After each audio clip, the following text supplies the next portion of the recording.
Conversar agora com o advogado Eduardo Kuntz. Ele enviou ao Supremo o que diz ser provas de que conversava com o tenente-coronel Mauro Cid por um perfil falso nas redes sociais. Com base nesses diálogos, ele pediu a anulação da delação de Mauro Cid. E é com ele que a gente conversa agora ao vivo. Coach, eu só vou pedir a gentileza, porque como foi a Raquel que agendou a entrevista, dela fazer a primeira pergunta, depois você segue com a segunda. Pode ser? Não, imagina, fica à vontade. Então vai você, Ricardo. coach. Oi, Eduardo. Seja muito bem-vindo. Um prazer aqui conversar conosco. Imagina, mestre, por favor. Boa tarde, é um prazer começar respondendo a pergunta de qualquer um dos dois. Estou à disposição. Eu queria começar para o senhor explicar para quem está nos assistindo como é que foi essa conversa com o Mauro Cid. O senhor já era amigo dele, conhecia. Como é que surgiu isso, né? Por que o senhor gravou? Explica um pouco o que aconteceu. Vamos lá, Ricardo, Diego, demais assinantes da UOL. Realmente eu conheço o coronel Mauro Cid de outros tempos, do Mundo do Cavalo, pessoa que é, de certa forma, do relacionamento. E fui surpreendido um dia com um perfil Gabriela R no Instagram.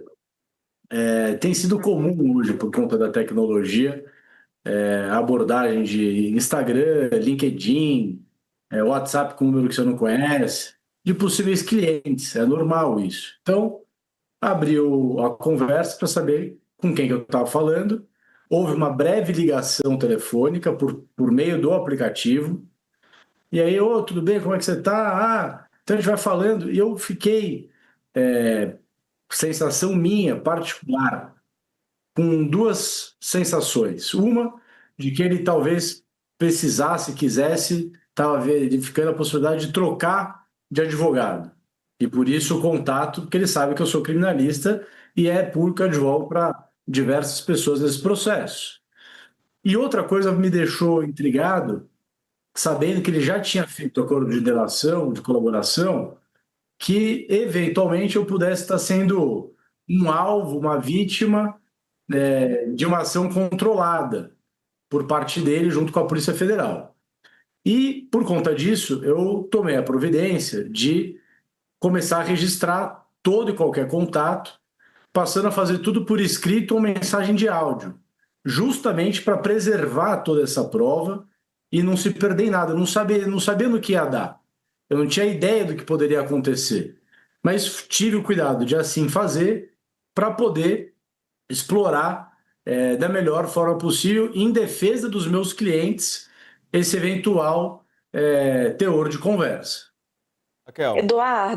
Eduardo, esse material todo, essas conversas que você teve com o Mauro Cid foram no começo do ano, certo? Janeiro. Você não tinha o dever, naquele momento, de ter trazido isso a público, porque afinal ele estava descumprindo a delação premiada dele. Por que você está trazendo isso só agora, neste momento? Veja, em setembro de 23, eu tinha aqui instalado no meu escritório um chamado procedimento de investigação defensiva. Esse é um procedimento previsto em lei, previsto pela Constituição, com também a Convenção Americana de Direitos Humanos, com o provimento da OAB. É como se fosse um inquérito próprio para apurar algumas coisas. Naquele momento, eu tinha um cliente preso há mais de 100 dias, o capitão Cordeiro, no caso das vacinas. Tinha um outro cliente, que era o coronel Marcelo Câmara, no caso das joias e dos presentes, tendo deslocamento de um processo que era para ficar em Guarulhos, indo para Brasília. Nesses dois casos, a Procuradoria, que é o titular da ação penal, manifestando que as coisas deveriam ser de um jeito e as coisas acontecendo de um jeito completamente diferente. Então, em setembro, eu instaurei esse procedimento de investigação. Quando o coronel Cid me procura, eu faço isso parte integrante desse meu auto de investigação defensiva e vejo para onde que ele vai andar. Eu não tinha obrigação de dar nada, porque a minha função de investigação, nesse caso, era de colher o maior número de provas para poder explorar isso da melhor forma possível. Eu confesso para você, Raquel, que eu quase usei isso ano passado no caso das vacinas, porque, segundo o relatório policial, que fazia referência, a trechos da delação, e as conversas que eu tinha com o Cid no Instagram eram muito divergentes. Mas como o processo foi arquivado, eu deixei de usar, eu guardei. Nesse caso agora, da suposta trama golpista, eu estou no momento processual que é obrigatório que eu junte todos os elementos de prova que eu tenho para defender o meu cliente. Então, por isso que eu fiquei esse tempo todo com esse material, e por estratégia, poderia ter colocado antes, poderia ter colocado depois, poderia não ter usado. Mas achei importante, nesse momento que o prazo está aberto para defender o Coronel Marcelo Câmara, juntar e apresentar esse material. Eu estou aqui com uma fala do senhor, né, que fala que o senhor guardou uma carta na manga, né, que é essa conversa com Mauro Cid. E alguns advogados apontam o que poderia ser, né, uma falta de boa-fé e falta de lealdade processual. O senhor, pelo jeito, não entende dessa maneira, né? Quero te ouvir o porquê. Eu respeito a estratégia de cada um dos advogados que tenha falado isso, mas a investigação é minha, a estratégia é minha. Eu uso isso da forma como eu achar melhor. Confesso para vocês que talvez, se não tivesse saído onde saiu, como saiu, talvez eu nem tivesse utilizado isso agora. Teria usado em outro momento, numa eventual revisão criminal, para que a outra turma analisasse esse documento. De verdade, nem gostaria que isso tivesse sido divulgado como foi nesse momento, mas já que foi, e agora é público, é o momento oportuno para juntar, o prazo está aberto, eu juntei. Eduardo, o ministro Alexandre de Moraes tomou uma decisão já baseada no que alegou a defesa de Jair Bolsonaro, com base na matéria da revista Veja, usando basicamente ali o mesmo argumento, de que Cid estaria se comunicando pelo Instagram através de mensagens, certo? E já disse que isso é apenas uma ação protelatória, refutou revogar a delação por conta disso. Você espera que, no seu caso, você, dando este depoimento de que você conversou com ele, ou seja, de que ele efetivamente descumpriu essa condição da delação, que o ministro haja diferente? Veja, o argumento, salvo engano, trazido pelas outras defesas, é o descumprimento que gera a nulidade. Eu não estou atacando isso dessa forma, eu estou atacando que, dado o que ele me falou, dado o teor das conversas, dados os desabafos dele, me parece que houve um problema, né, na coleta dessas informações. Está carente de voluntariedade. Então, uma delação pode cair por duas razões. Pela falta de voluntariedade, ela passa a ser ilícita, ou pelo descumprimento puro e simples dela. Nesse caso, me parece que tem os dois elementos. O primeiro foi rejeitado, né, hoje, nessa decisão. O segundo vai ser apreciado. E aí a gente vai ver se vai se tornar válido, mesmo assim, né? Ele já foi perguntado duas vezes se ele fez isso voluntariamente ou não. E o teor das conversas mostra que não. Então agora ele vai ter que, talvez pela terceira vez, definir se o desabafo vale mais ou se a falta de voluntariedade não é relevante e mesmo assim o conteúdo deve prevalecer. Importante nessa conversa que vocês tiveram e que baseia a tua reclamação no STF? Veja, algumas coisas me parecem um tanto quanto grave. Quando ele fala em um áudio por escrito que nunca falou a palavra golpe, me parece bastante relevante, porque a gente está num caso de trama golpista. Se ele nunca falou a palavra golpe e se incomoda muito com essa expressão, me parece uma primeira coisa que é grave. Outra coisa, ele fala, não sei que tipo de pressão, até mesmo psicológica, eu estava sofrendo para falar o que eu falei. Me parece também relevante. Ele diz que em diversos momentos queriam colocar alguma palavra, não queriam colocar da forma como ele colocava as coisas. Queriam mudar um pouco a forma como ele dizia no papel.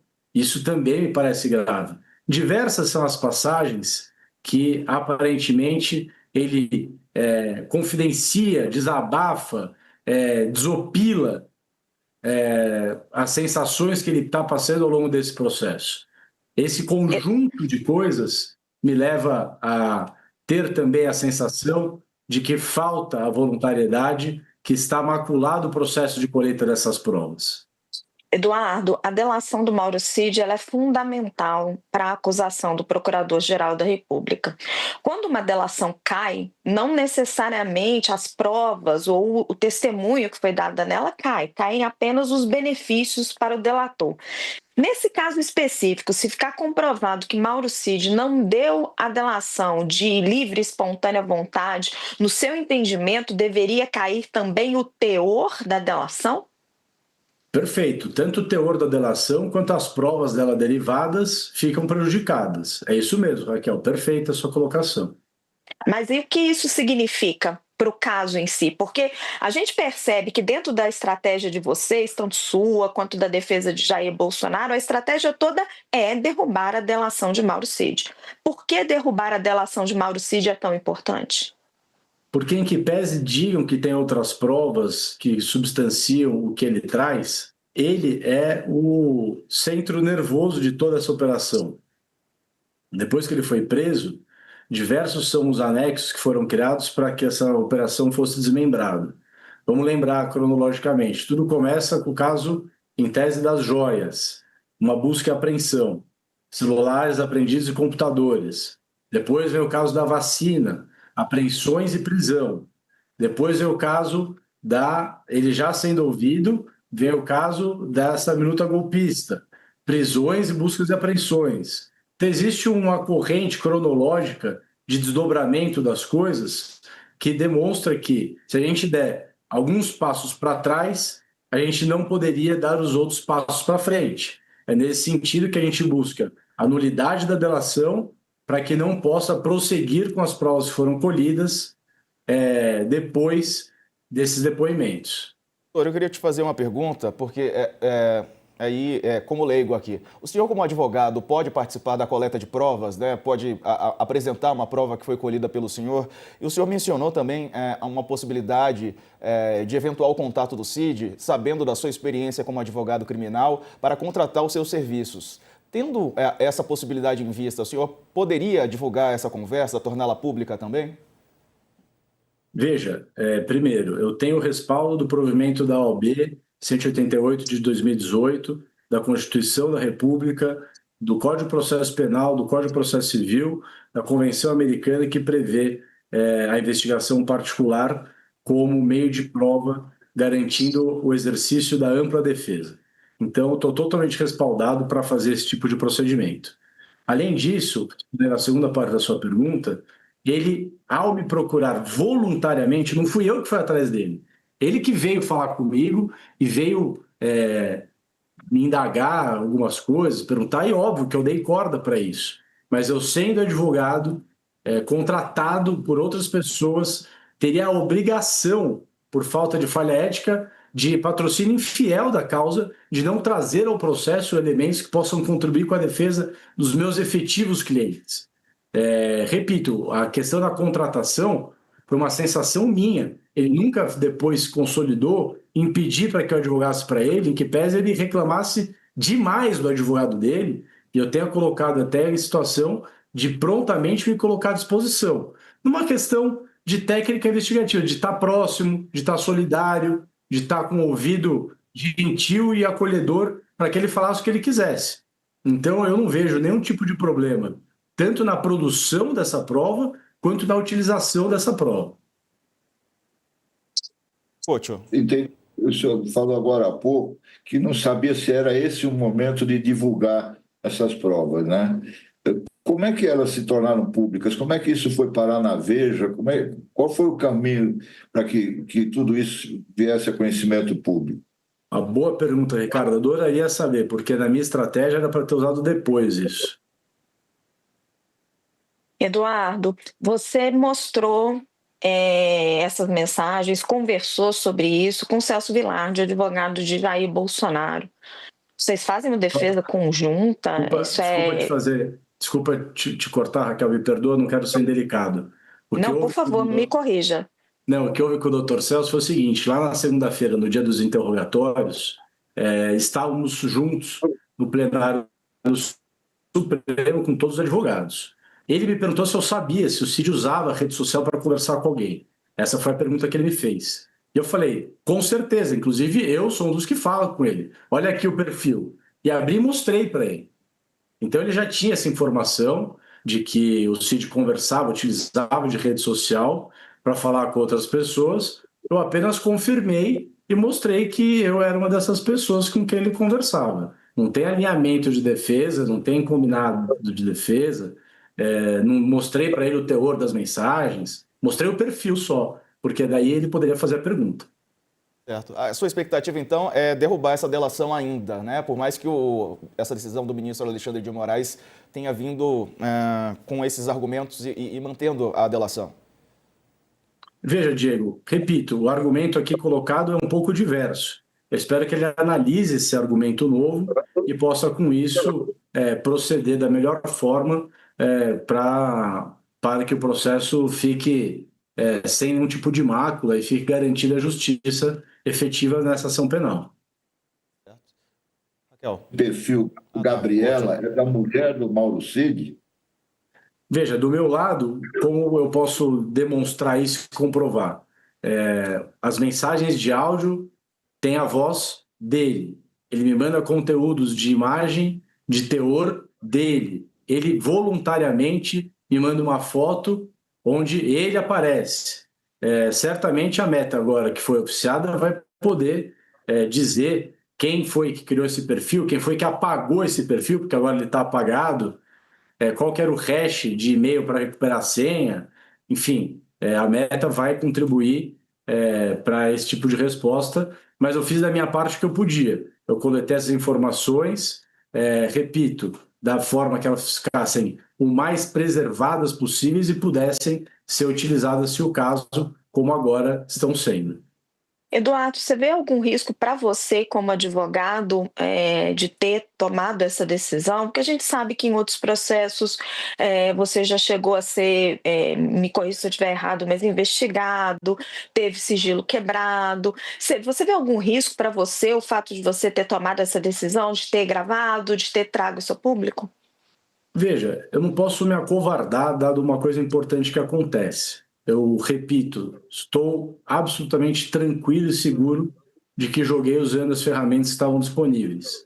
A Constituição tem que prevalecer, o Código de Processo Penal tem que prevalecer, a Convenção Americana tem que prevalecer, o provimento da Ordem dos Advogados tem que prevalecer. Então, não vejo margem para ser mal interpretado em fazer esse tipo de investigação. Espero que não aconteça nenhum tipo de maldade, mas juridicamente eu estou muito seguro de que eu não fiz nada de errado. Certo. Doutor Eduardo Kuntz, acho que era isso, né, colegas? Estão satisfeitos? Sim, né? Agradeço o senhor pela entrevista, um abraço, bom trabalho para o senhor. Seguimos daqui, espaço aberto sempre para a sua participação. Prazer. Muito obrigada, Eduardo. Tchau, obrigado. Obrigada. Até a próxima. É isso, Raquel. Agora aguardar os próximos passos, né? Então, Diego, assim, fica muito claro que as defesas, né, porque o Eduardo representa o Marcelo Câmara, tanto a defesa de Jair Bolsonaro quanto a defesa de Marcelo Câmara e os outros advogados, eles têm um objetivo principal que é derrubar a delação do Mauro Cid, né? O próprio Eduardo, ele explica aí. Ele diz que todo o processo, na visão dele, ele vem embasado em cima da delação do Cid. É em cima dessa delação que depois a polícia vai colher provas e vai trazendo outros elementos. Então, quando você conversa na Polícia Federal, o que eles dizem é que toda a trama golpista está muito substanciada em várias outras provas. Certo? Que eles têm ali troca de mensagem, troca de e-mail, tem uma profusão ali de indícios, de evidências, de que toda aquela trama realmente se desenrolou. Agora, as defesas estão tentando derrubar essa peça central para tornar todo o argumento mais frágil. Eu não sei se derrubar a delação do Mauro Cid, coisa que o ministro Alexandre de Moraes vai ter muita relutância em fazer, é suficiente para você colocar por terra toda a investigação da Polícia Federal. Acho que não, mas enfraquece. Então, o ministro Alexandre de Moraes ele vai pensar, ele vai refletir várias vezes se é algo que realmente vale a pena, e você vê que as defesas ela têm uma ambição maior do que a gente normalmente vê em processo de delação, porque os processos de delação eles dizem o seguinte: olha, se o réu faltou com a verdade, se o réu não mentiu, não entregou tudo que deveria entregar, ele perde os benefícios. Mas o que ele entregou de prova fica valendo. O que as defesas estão tentando demonstrar é que faltou voluntariedade a Mauro Cid, que ele basicamente falou o que a Polícia Federal queria escutar. E aí, com isso, eles querem derrubar o processo como um todo, né? Principalmente naquela fala ali onde o Cid diz pro Eduardo Cunha, eu nunca falei em golpe. Então, assim, eles estão tentando se aferrar nisso. Agora, você vai ver o Procurador-Geral da República do outro lado, não só sustentando a delação, né? O Cid provavelmente vai voltar a dizer que era só um desabafo, de que sim, ele está comprometido com a delação, mas não só sustentar a delação, que sim, é uma peça muito importante, mas o Procurador-Geral da República vai tentar também se fiar no restante do trabalho da Polícia Federal, que foi bastante amplo nesse caso. Raquel, obrigado pela participação, melhoras aí, que cada vez seu pé fique melhor para que você volte aqui ao nosso convívio. Obrigado por ter trazido também a entrevista. Lá. Tá quase lá, né? Estamos quase lá, Diego, quase lá. Eu sei que você gosta de trabalhar, mas descansa bem para você voltar 100%. Beijo grande. Beijo, meu querido. Obrigada, coach. Obrigada, Di. Beijo. Valeu, beijão. Coach, e aí, essa entrevista, né? O que te parece essa prova apresentada agora pelo advogado de um dos réus, né, nessa ação penal? Eu me lembrei agora que não é a primeira vez que aparece uma gravação do Mauro Cid, né? Inclusive na Veja mesmo, né? Meses atrás saiu um outro depoimento dele, um desabafo, né? Que depois ele falou que foi um desabafo, que é uma história bem misteriosa, que ele falou, estava falando com uma pessoa, com um amigo, e até hoje não se sabe com quem que ele conversou. E ali ele disse mais ou menos as mesmas coisas que ele repetiu agora para o doutor Eduardo Cunha, né? Então, você precisava confrontar essas duas coisas que realmente fica muito mal para o Mauro Cid. Isso se ficar tudo provado que realmente esse perfil existe, que era ele que estava lá, né? Daí a coisa complica aí.